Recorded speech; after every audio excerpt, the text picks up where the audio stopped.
Right. Let's talk about national branding, because it is a fascinating and frankly bizarre thing. Think about Japan. What comes to mind? Anime ridiculously reliable cars, adorable mascots, police adorable mascots, prisons. Now think about Germany. The associations there tend to be a little heavier, don't they? Efficient engineering, lingering shadow of World War II, solemn remembrance, official apology.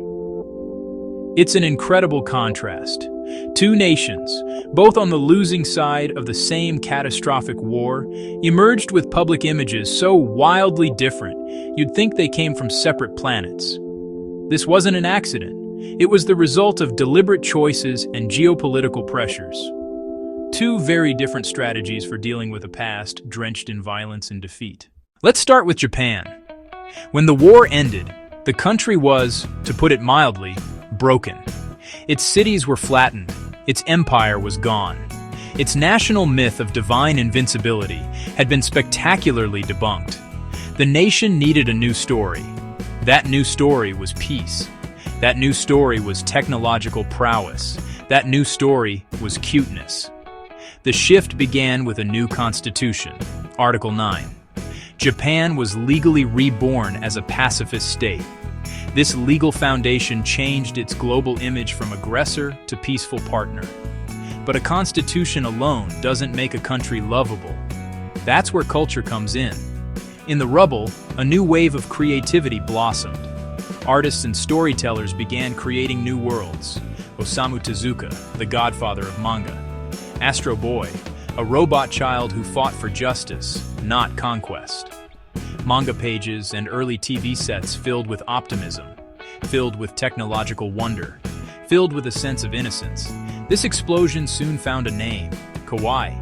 Cuteness emphasized things that were small, endearing, and non-threatening. Hello Kitty, created in 1974, famously with no mouth.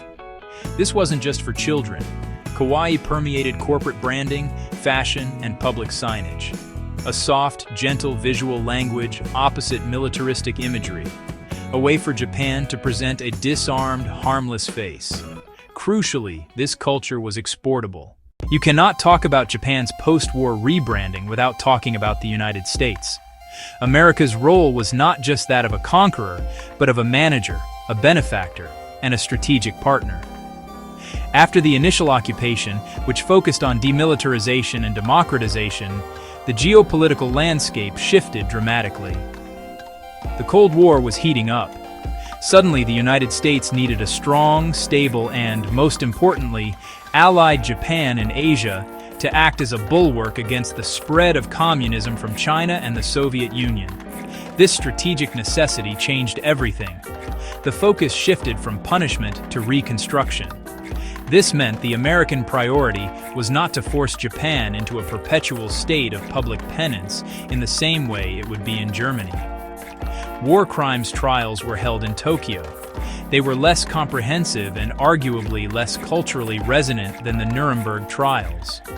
Emperor Hirohito was kept on the throne, a decision made by General MacArthur to ensure stability and prevent societal collapse. This act alone sent a powerful message. The goal was to reform Japan, not to completely dismantle its core identity. The United States needed a functional partner, not a nation crippled by guilt. With American aid and security guarantees, Japan was free to focus its national energy almost entirely on economic reconstruction. And it did so with breathtaking success. The Japanese economic miracle saw the nation transform into a global industrial powerhouse. This economic story became the new national narrative. Japan was the country that made high-quality, innovative products, industrious, peaceful, and technologically advanced, actively encouraged by American foreign policy. This symbiotic relationship created a space where Japanese pop culture could flourish and become a tool of soft power. Now let's pivot to Germany. The situation here was fundamentally different. The sheer industrial scale of the Holocaust, a crime perpetrated in the heart of Europe, left a moral stain that could not be covered over with cute mascots or technological optimism. For Germany, there was no path forward that did not lead directly through a full and painful confrontation with its past. The world demanded it. After some initial reluctance, West Germany chose to embrace this difficult path. Unlike in Japan, where the emperor remained as a symbol of continuity, Germany's entire Nazi leadership was dead, imprisoned, or on the run. The country was literally divided. Allied control in West Germany ensured denazification, and public reckoning shaped the new state. The Nuremberg trials set a public, legal precedent for accountability. The crimes were documented, catalogued, and entered into the global record. That created a political and moral imperative for perpetual apology. Willy Brandt's Kneel in Warsaw in 1970, a silent, powerful gesture, followed by countless apologetic speeches from German leaders, made remembrance central to statecraft. It proved Germany had changed. It was the price of rejoining the civilized world, and later, the price of leading a unified Europe. Germany's culture wrestled with its history, guilt, memory, and the horrors of Nazism. There was no cultural space for acute Germany to emerge. Any attempt at a light, fluffy brand would be grotesque, a betrayal of victims. The brand Germany built was one of sobriety, responsibility, and a painful, hard-won wisdom. A brand built not on forgetting, but on the solemn promise to never forget. It was a national identity forged not in the denial of its worst moment, but in its constant, unending confrontation. Germany's commitment to memory wasn't just a matter of speeches. It was built into the very legal and educational fabric of the nation. It is, for instance, illegal in Germany to deny the Holocaust or display Nazi symbols like the swastika. These are not just social taboos, they are crimes punishable by law. This legal framework creates a powerful public boundary, making it clear that the state itself stands as a guardian against the revival of its darkest ideologies. This is a stark contrast to the situation in Japan, where debates over historical narratives, such as the comfort women issue or the Nanking massacre, are often contentious and lack such clear legal guardrails.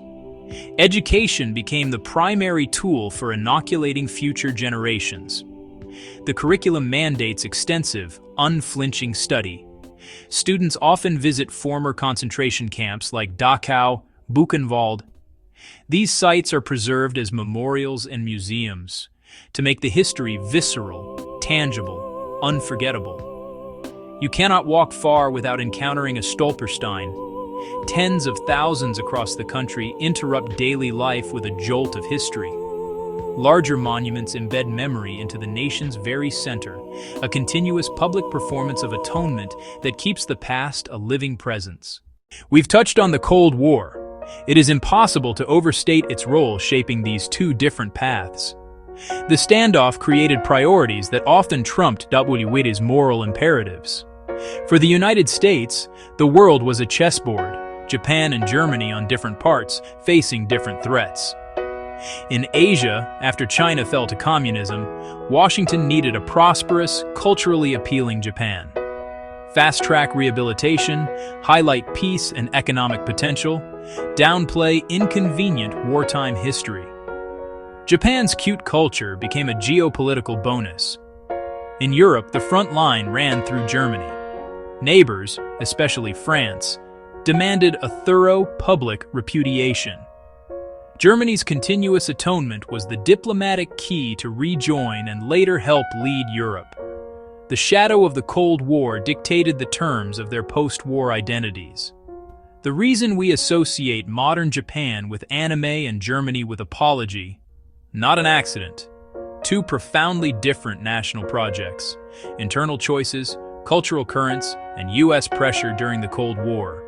Japan, peace, technology, kawaii soft power. Germany, deep, public, continuous confrontation. How WWI rebranded Japan, and why Germany stayed in apology mode.